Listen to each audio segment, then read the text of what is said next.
Glad to be here with you on a beautiful Thursday like this. I mean, every day can be beautiful if you will it to be so. And so I'm willing today to be beautiful. Welcome to Early Exchange on Silk News Television. My name is Temple Barra. Well, if you're watching from France, it's right to say bonjour, ça va? And of course, if you're in Germany, guten Morgen. Well, I'm a lone ranger at this point on the show, and of course, I tell you that we do have lots of discussions because the program and of course the brand is all about shaping policy and advancing development. The Africa Development Bank has come up with a comprehensive initiative which is aimed at eradicating malnutrition. Well, this has ravaged the continent of Africa for the past decade. And of course, it's imperative that food sustenance and, of course, food security will be the point that everyone in Africa will be working towards. We'll take a moment now and, of course, bring you the news update. And when we return, we'll get to introduce the analysts and start off the discussion right here on Suk News Television. Stay tuned. Well, thank you so much for sticking around. And indeed, many thanks to David Chedu for the news update.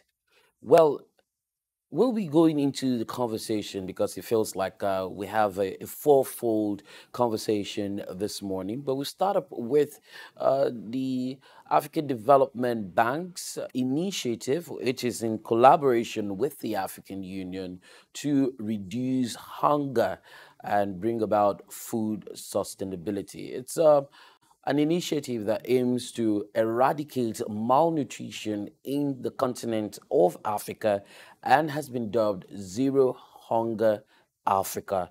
Now, it seeks to address the root causes of poverty and then inadequate healthcare, and also involves a multifaceted approach which has various encompassing components. On the program today, we'll take a look at food systems transformation, nutrition, education, and awareness, and lots more. And to start off the conversation this morning, we'll be speaking with a nurse who practiced in Nigeria and is currently in the UK and has special interest in Pan-African writing and engagement, and of course, development of Africa and the world. He's none other than Nurse Shina Aye Labo. Not Shina, glad to have you on the program. Good morning. Having me today. Thank you very much.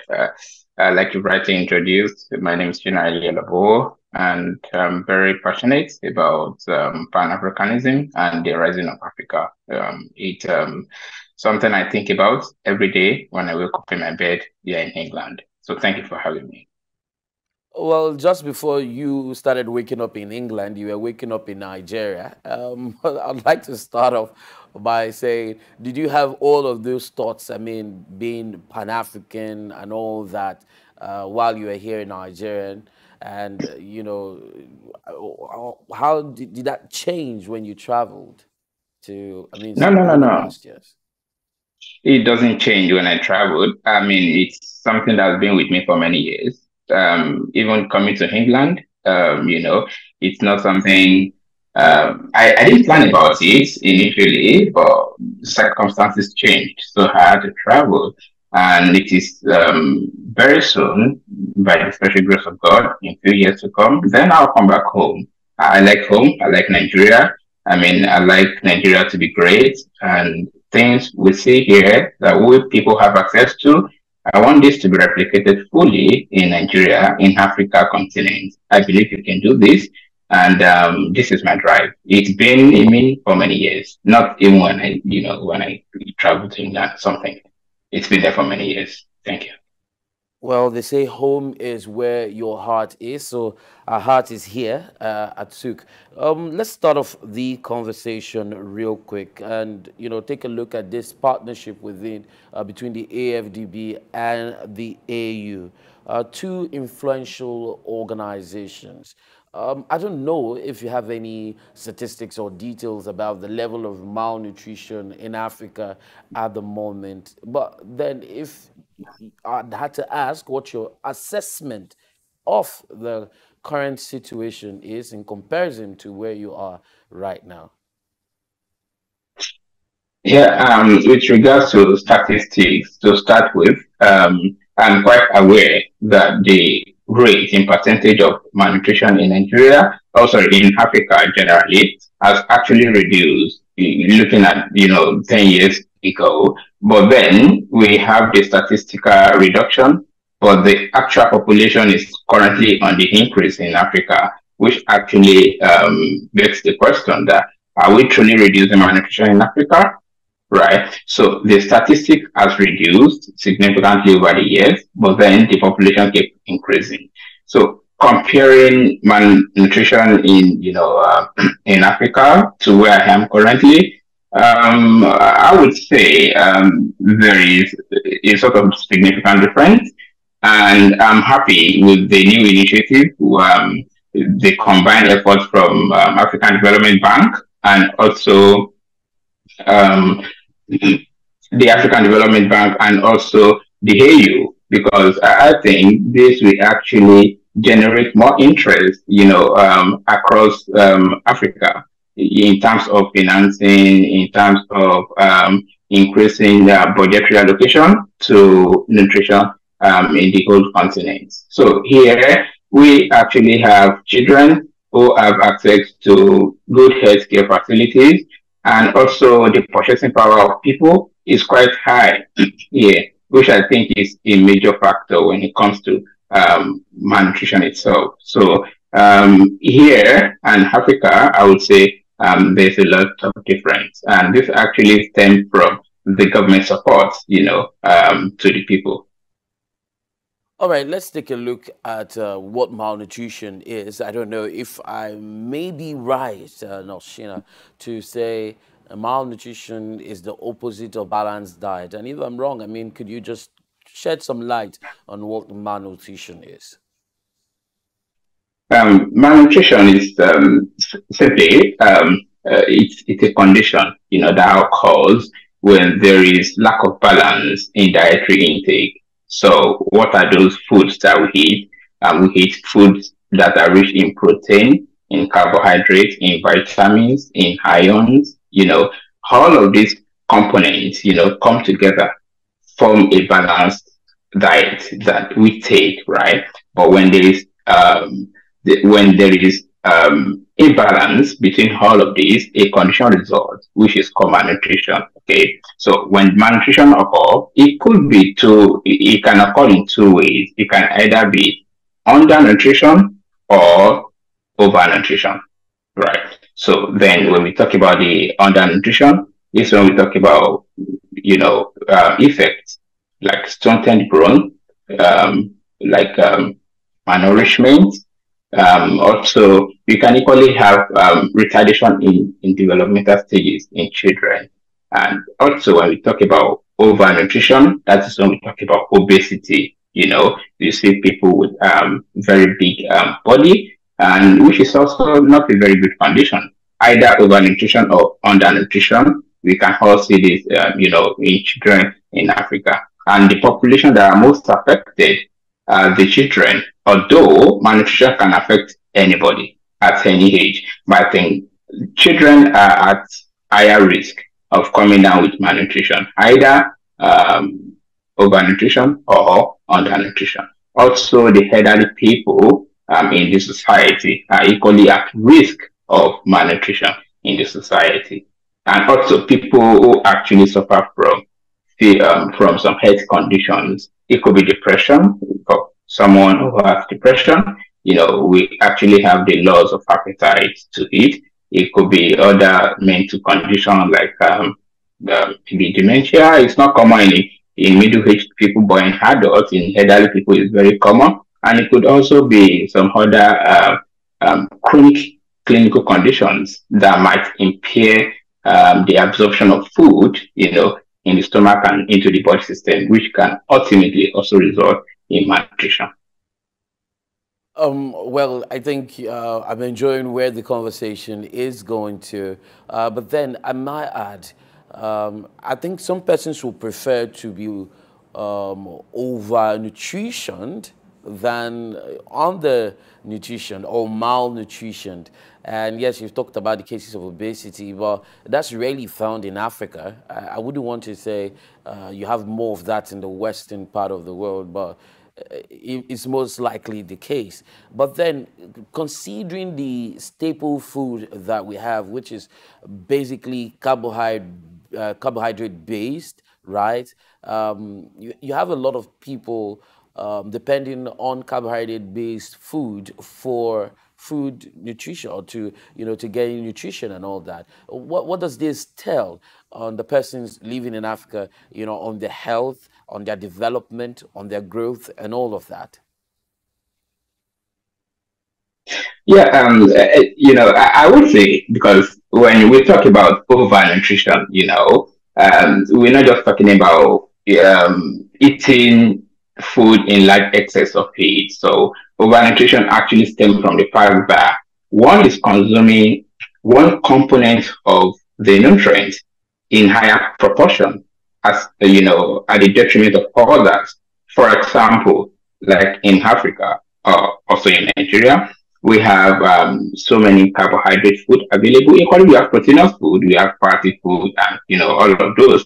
So, but when there is high consumption of carbohydrates, okay, the risk of developing a condition like diabetes mellitus then increase exponentially. However, there are other conditions or other factors, let me say, that may also result in diabetes. It's not only dietary intake, but then when there is high consumption of this food, it therefore places significant stress on the body system to be able to metabolize this food into what the body actually needs. Because yeah, when you look into the details of how the foods are being absorbed into the body, are being metabolized, and being used for energy production, okay, which we actually need for our body to function, the brain needs it, the muscle needs it, and all that. When we have high intake of carbohydrate over a long period of time, it places significant stress on the pancreas where the insulin is actually being produced. So there is a chemical in the body, let me put it that way for the sake of this interview. So the insulin actually helps to balance or control the sugar level in the blood. Okay, and when there is significant stress on this organ in the body, what happens in the near future, it might start to reduce in its functionality. And when this happens, what you expect is the blood sugar in the body will continue to increase over time, and it can lead to the condition like type 2 diabetes mellitus. Okay, so I'm glad that you could actually explain that a lot further, and I totally get. But then there's an angle that I would like to tilt this conversation, and that's to the fact that we have. You said there's abundance of food, but it doesn't feel as though. So it's either in Nigeria you're eating rice or you're eating beans, you're eating gari, or just recently we started having options of swallow. You now have a plantain flour, you have a yam flour, you have a cassava flour, and all that. But then basic staple foods are limited to certain classes or kinds of or classes and kinds of food. I don't know if you agree with me, but no, what can be done to increase, food availability? Because sometimes the regular household will wake up and say, what are we going to eat today? There are like a lot of options you could find on the internet as to what to do with the various foods, kinds of food we have. So you check on the internet and you see recipes such as plantain frittata, giz dodo, but these are not the kind of meals that you regularly have in Nigerian and African households. So it's either you're frying the plantain or you're boiling the plantain or you're roasting the plantain. So, I mean, if you had to advise people in order to explore more and get more out of the various kind of foods so that they can get the nutrients, what would that be and how can we improve that? It just feels like people are lacking in information. I think awareness is very key. with regards to the intake of food, in Africa. I mean, people eat very healthy in Nigeria, in Africa. People eat good food. In Ghana, go to all parts of Africa. We have foods that are actually rich in the nutrients that our body actually requires, right? Our body requires protein, carbohydrates, vitamins, micronutrients, okay, where you have your iron, where you have your iodine. We have foods in Africa that actually contain all of these components put together, right? But then the problem is, do we actually have the access to all of this food? Okay, and that is where awareness comes into play. Okay, so I think it has to start uh, from the education sector. We have this in place. Okay, I don't want to be misquoted. I mean, Africa is a very great continent, and I cherish everything about Africa. So, what we have to do, or what we have to increase the strength in doing, is that we need public awareness about all of these foods that are available to people. That's number one. When people don't know this food is available in their locality, it becomes um, uh, a sort of difficult. It becomes a challenging situation to make good food choices when it comes to eating and drinking. So we need to make awareness a big deal out of this. So that's number one. Secondly, I think in schools, in primary schools, right from primary one and above, people need to start to learn about the food in Africa. So enough of the foreign foods that we eat. And when I was growing up, really, I grew up with carbohydrates mainly, and some protein also. So but then I didn't have the opportunity, to actually learn about those food components, in its nitty gritty right from the childhood. I learned something about them in home economics back then, but looking back now and assessing those little details, I think we need more work in that regard. So that is where education equally comes in. Another thing that I would also say is the internet these days actually have a lot of information, right? There are good and bad information on the internet. The internet is good, very brilliant and very great. But beyond that, we need we need to see the information we get from the internet. We need to filter the information we get from the internet to ensure that whatever we are having from the internet will be healthy into our system. It won't be hook, line, and sinker like we get them from the internet and we try to practice them, and we consume them. Well, I'd like to, get a group of people into focus now. We've talked about the general population and the kind of food and what they're exposed to.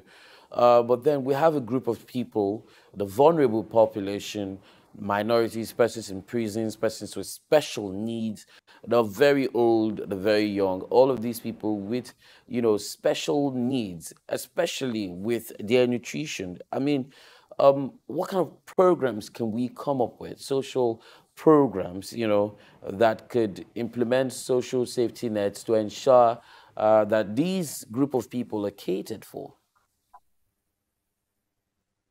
That sort of avenue or approach to combating malnutrition essentially will actually require several people coming together. Okay, one is the one that was held between AU and AFDB, African Development Bank, recently. I do hope that that meeting will generate a lot of approaches, okay, that will actually go across Africa, that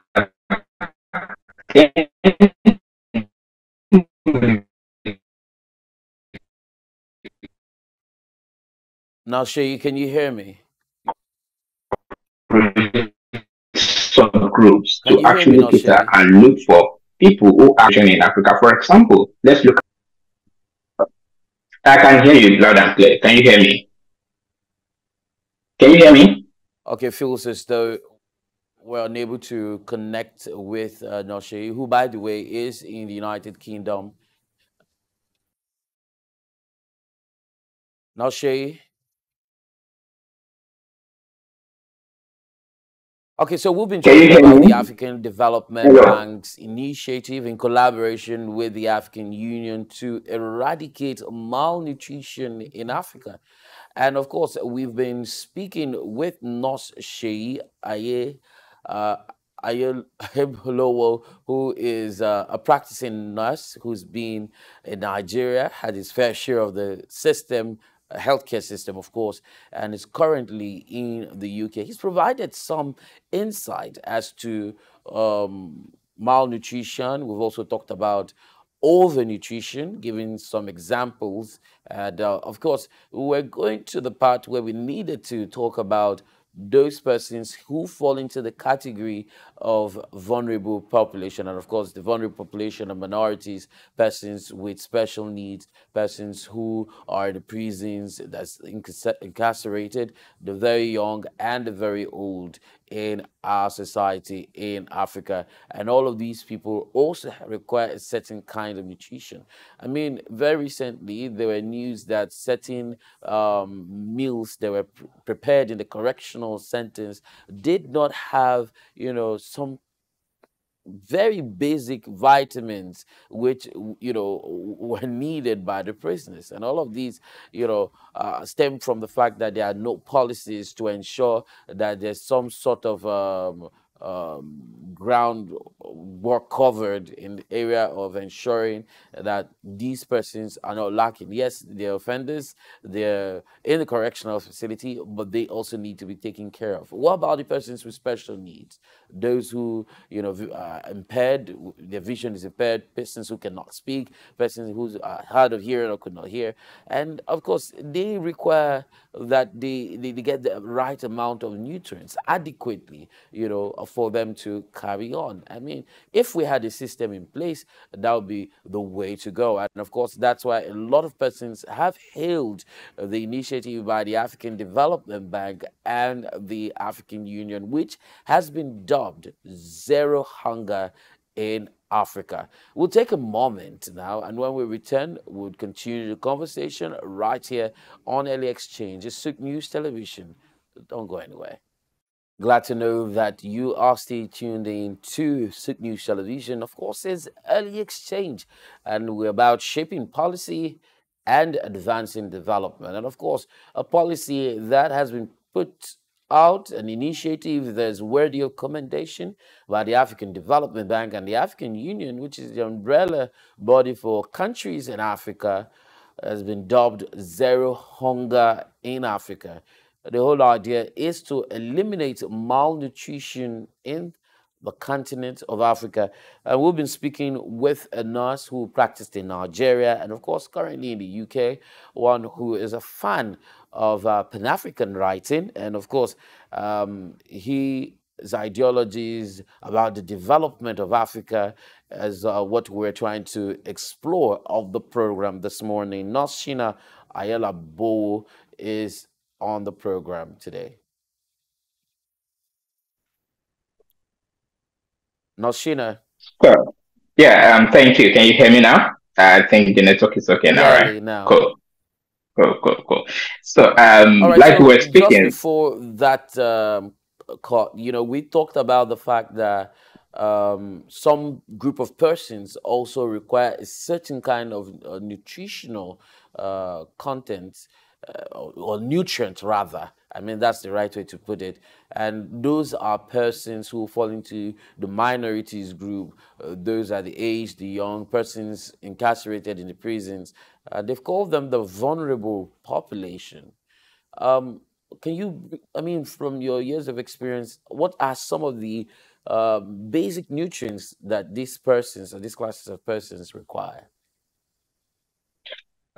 thank you very much. I think when we try to look into these groups of people and being vulnerable in certain respect, okay, we just need to identify what their vulnerability means in the first place. So I like to say that simply they're vulnerable because they are unable to make certain decisions for themselves, or the mental capability or the mental capacity, whichever way, to make certain decisions with regards food, drinks, and anything about life has been impaired, or they are yet to develop into that milestone. to be able to make their own decisions. For example, people, the children under 5 years old cannot make decisions for themselves, right? For example, the elderly ones, perhaps their cognition is not functional like it used to be. They can make their own decisions. And for example, the people in the prisons, okay, these people can make decisions, but unfortunately, because of the system we have,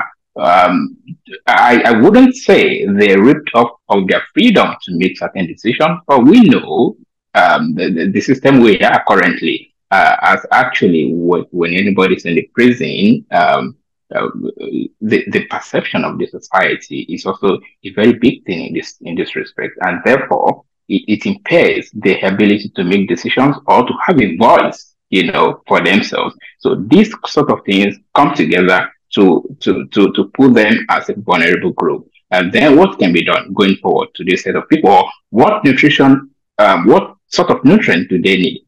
Essentially, they need the nutrient you and I need. I need protein in my body because most of the cells in the body are able to rebuild because of protein, right? When we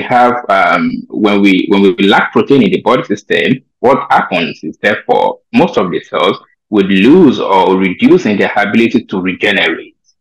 And when this happens, for example, when there's wound somewhere, it then takes longer to heal.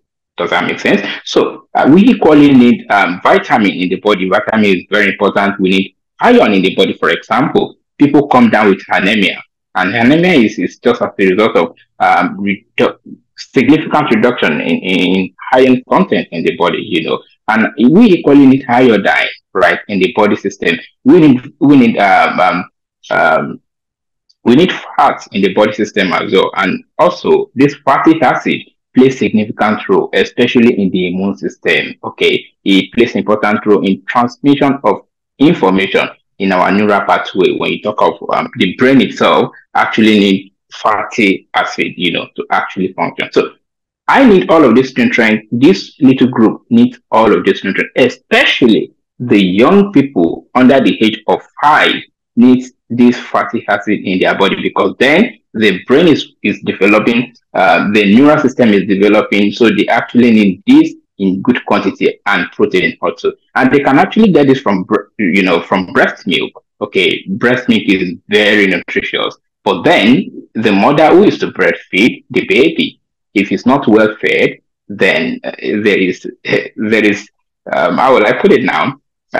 There is impairment already, okay, in the transmission of the nutrient to the newborn, because you can only transmit what you have. Does that make sense? So let's look into the policy that can actually be put in place to ensure these people are very well safeguarded. There are a lot of policies in Nigeria, right, and also across the continent of Africa. But I think what we do need now, I think there are some loopholes when we actually identify poor performances or a case of embezzlement of funds needed for some people, or a report that certain nutrients are lacking in the food being prepared for certain group of people. This needs to be taken seriously. Okay, I think policies are like a framework that actually guide the behavior of people within any given society. And the importance of policy is to ensure the importance of policy is to ensure we have a society that works, that thrives, that works for everybody. And the people who are most vulnerable in terms of nutrition are adequately cared for. So when we have the policy set in place, we should also have some form of punishment, okay, for people who will go contrary to what has been set across. And when I say punishment, I'm not saying just punishing people without a good cause. Okay, so because having a set of punishment and enacting this will send a significant message to other people and say, look, if you do this, this is what awaits you. And that's number one. Then secondly is we have to take away the fact that some people can have access to certain things and some cannot have access to certain things. I grew up in the system. I knew how the system worked, and unfortunately, it is still like that almost till today. Because when you're rich, you have access to certain things in the country and in Africa, and when you're poor, you don't have access. So it's like poverty shut the door against many people. I had a very humble beginning, right? And I have experienced this firsthand. So coming, like traveling out of Nigeria, I've been to, aside from England, I've been to certain other places. But I am able to see how the government of the day have been able to open platform for the most vulnerable people in the society. For example, the young individual, the elderly, the people in the prison, right? And people who are blind, people who are deaf, the systems that they created are sufficient enough to cater for their particular needs and their specific needs. And I think this equally needs to be replicated in Africa, across Africa. And I do hope that the current initiative will put some of these things into consideration when forming policy in this regard to ensure there's adequate punishment, to ensure there is whistleblowing, okay, opportunity, and to ensure that when poor performances are reported, it is taken very seriously. Right. In this part of the Nostro, world, you wanted to go okay, ahead? okay, yeah, just a few small seconds. So in this part of the world, when something is reported, there's a policy in almost every workplace is safeguarding. It is taken very seriously. So it goes from one state to the other, and it could even eventually lead into a legal case. Okay, so few things are done and harm are caused. When there is a harm to somebody, who then bear the brunt of this? Who then is held responsible for the harm that has been caused? So whitewashing few things because of somebody's position in the society, of course, it's been done for many years, but then it won't help the society to grow, unfortunately. And this is what is being still practiced in Africa. So I just think there's a need for a genuine interest, strong political will, right? And from the part of we people, we equally need to collaborate and ensure that the most vulnerable in our society are adequately catered for and cared for. Thank you. All right. So, basically, you've spoken to those persons who fall into the vulnerable groups. But then this policy by AFDBU, highlights an initiative that's aimed at transformation. And some of the key components includes policy making, which you also have touched. But then I want to come from an angle. It's supposed to be on a continental stage. I mean, if there's an agreement between the AFDB and AU, it's supposed to be binding on all African nations. I don't know if you see a form of alignment in these policies because, I mean, if we take, for example, sports, we've talked about the fact that some other countries are way ahead of us when it comes to sports development. They have the basic amenities. Likewise, the healthcare sector. And so this policy by the AU, do you think, there could be a successful alignment of this policy, zero hunger in Africa, across African nations? Or do you see some African countries not being able to meet up with the expectations of this contract eventually, or this agreement eventually?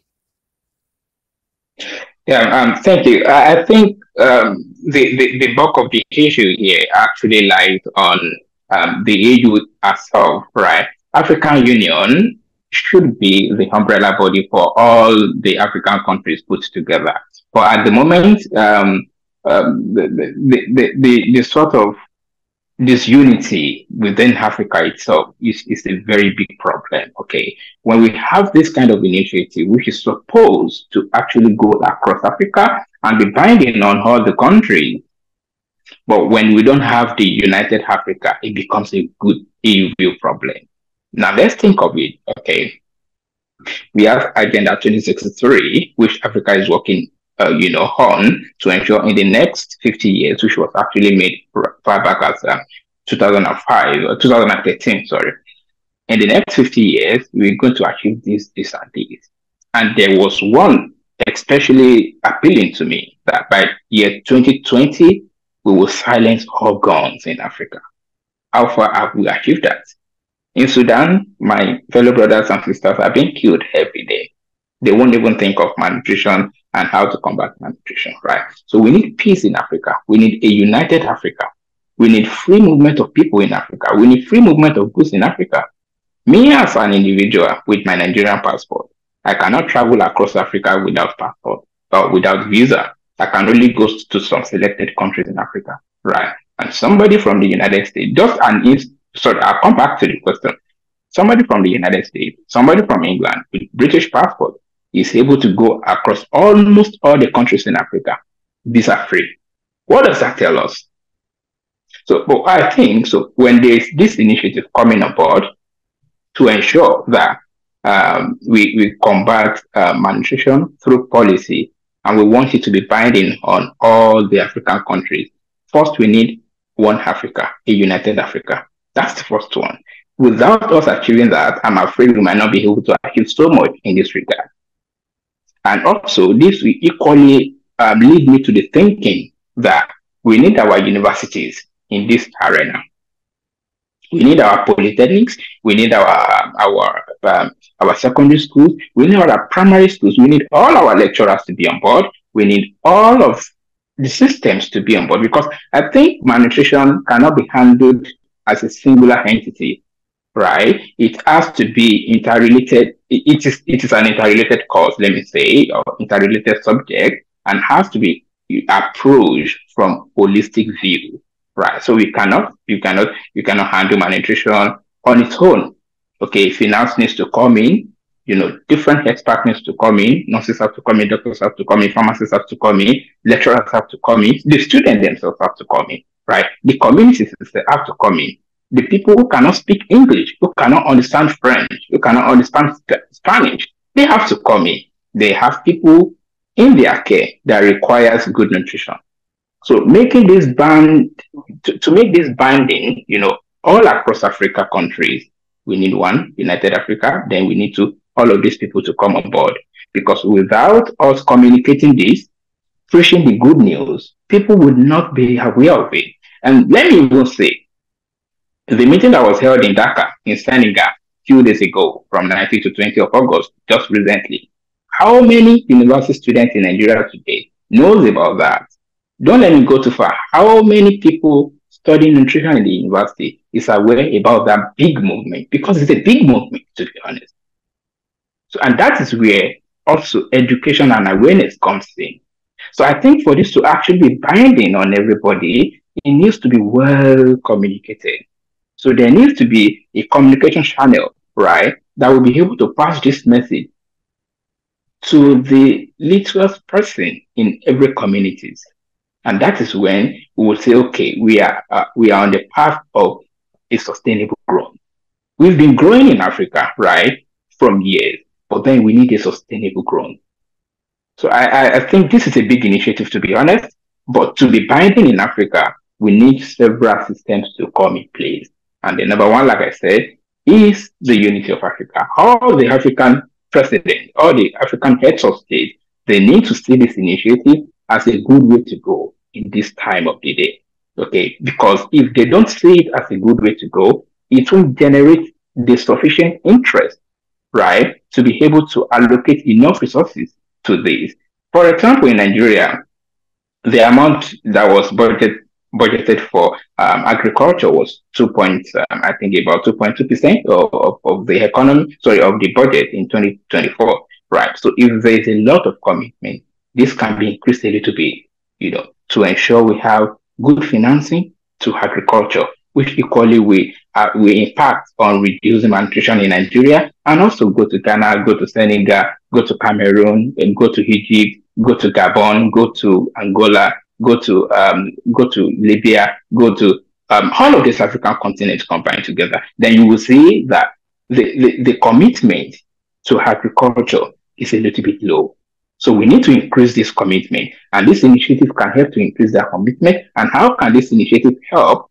It can actually help by ensuring there is a good communication, okay, to all of the university students in Africa to start with, to all the students who are in the nutrition arena in the various universities, and to all the students, who are into politics, who are into law, who are into medicine, who are into nothing. I mean, these are untapped resources of ours.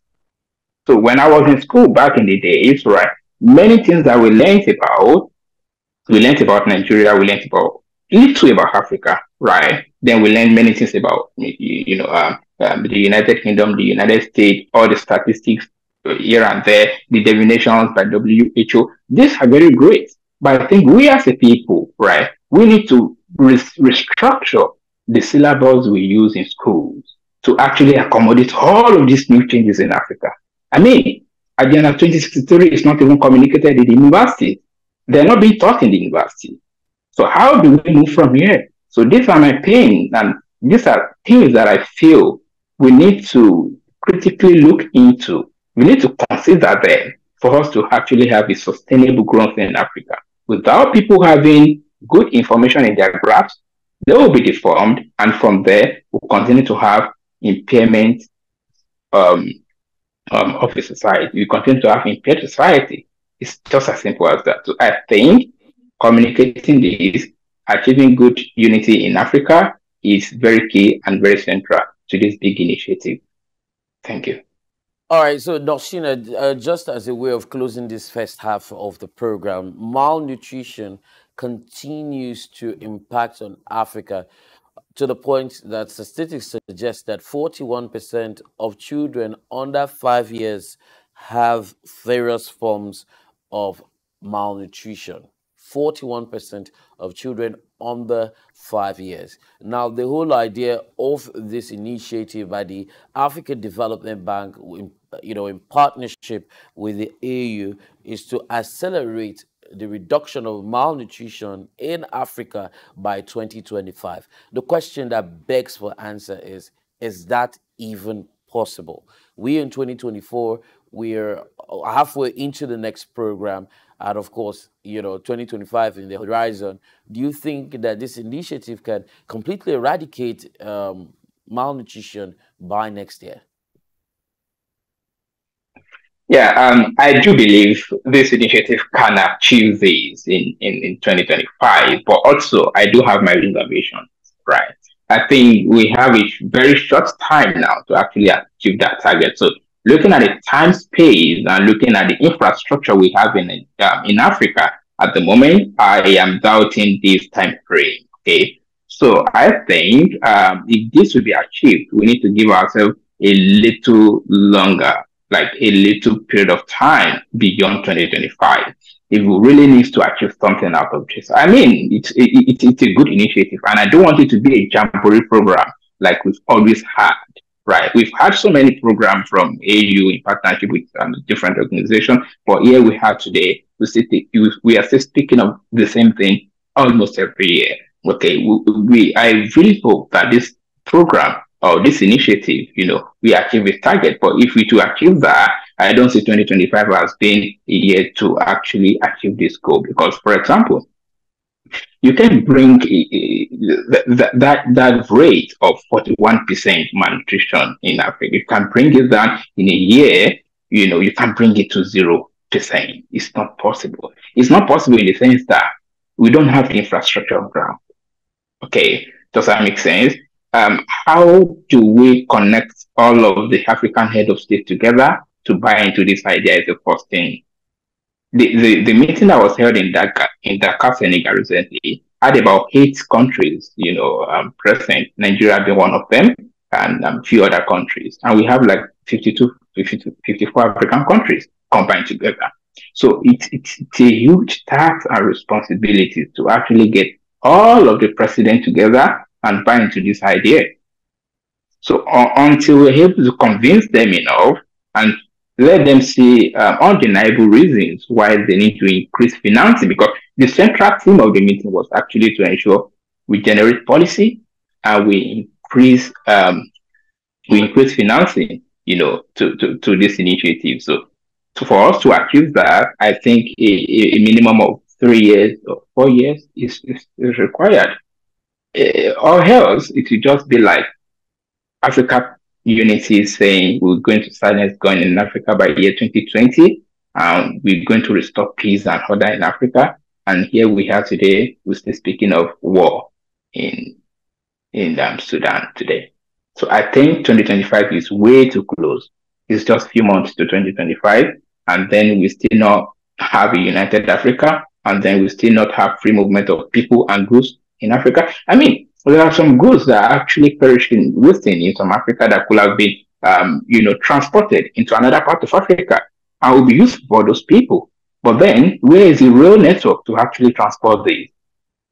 Okay, so I think these are some of the components that will make it a little difficult to actually achieve this. I think we have all of this infrastructure like a rail network, good transportation network, good communication network, a united Africa, the presidents of each African countries are ready to actually buy into this idea. If all of this infrastructure are already on ground, yes, it's a possibility, but we don't have them already. So we equally have to work on all of these systems, to come together and to ensure we have this target reached. So 2025 is way too close, and I don't think it's realistic, to be honest. Faustina Ayala Bo. I'm trying so hard to see that I get the correct pronunciation. If you don't mind, can you pronounce your name for me so that I get the right uh, pronunciation? I like to I pronounce it for you, but you can just simply call me Shina. Shina is okay because that seems a little longer. My first name, so I mean my last name, so it is Ayelabo. So the meaning is just like all of us we meet money in this health. Simple. Thank you so much, Nashina, for joining us on the program. Of course, giving some expository remarks to some of the angles to which this conversation has tilted, and we're looking forward to having you on the conversation, the program Early Exchange at some point in the near future. Until then, I'd like to wish you a pleasant stay in the UK, and looking forward to you come. So you're coming back very soon. Looking forward to having you and probably meeting in person. Thank you so much for coming on the program today.